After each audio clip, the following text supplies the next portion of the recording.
Hannah had always been different when it came to dating. Throughout high school, boys would ask her out, and she would politely decline. It wasn't that she found them unattractive or boring. Something inside her simply whispered that she needed to wait.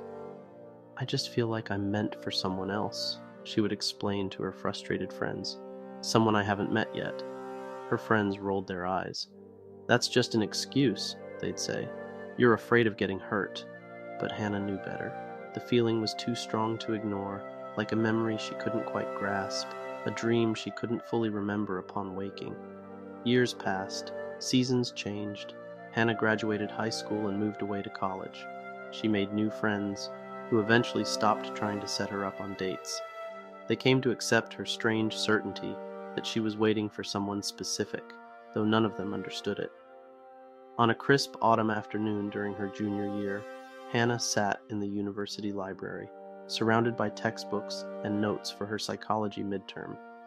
The large windows let in streams of golden light that made dust particles dance in the air. The library was quiet, except for the occasional turning of pages and soft typing on keyboards. Then she smelled it. A scent drifted through the air, something she had never encountered before, yet strangely familiar. It was like pine trees after rain, with hints of cinnamon and something else she couldn't name. The fragrance tugged at her mind, pulling forth a feeling rather than a memory. Hannah lifted her head, suddenly alert. Her eyes scanned the rows of bookshelves and study tables.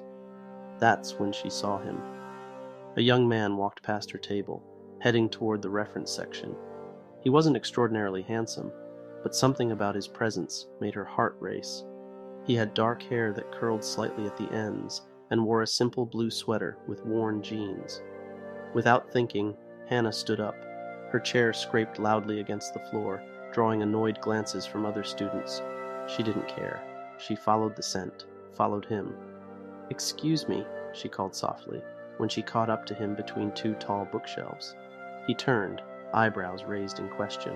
His eyes were a deep brown, and when they met hers, Hannah felt dizzy. "I'm sorry, this is going to sound strange," she began, "but your cologne, what is it?" The man looked surprised, then smiled slightly. "It's not cologne, actually. It's an oil my grandmother makes, family recipe.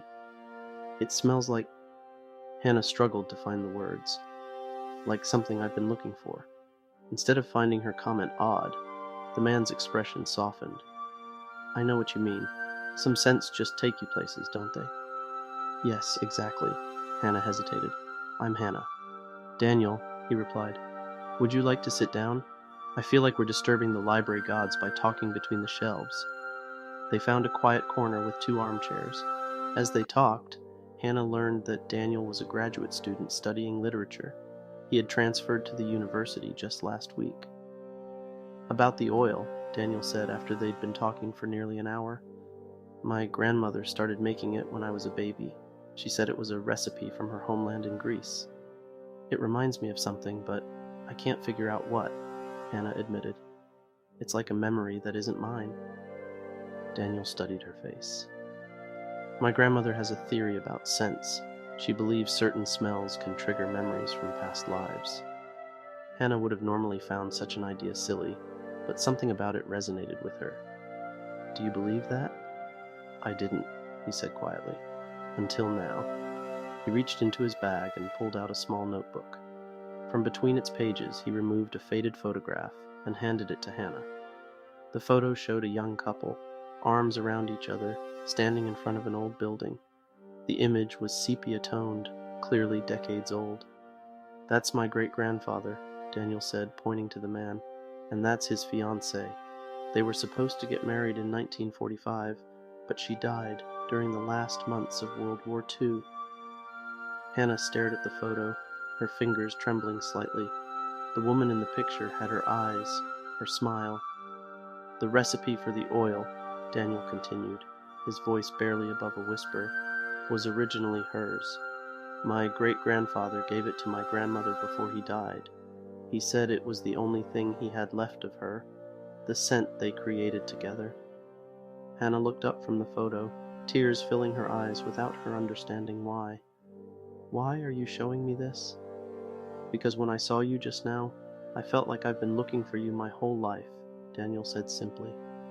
And I think you felt it too. That evening, they walked together through the campus gardens.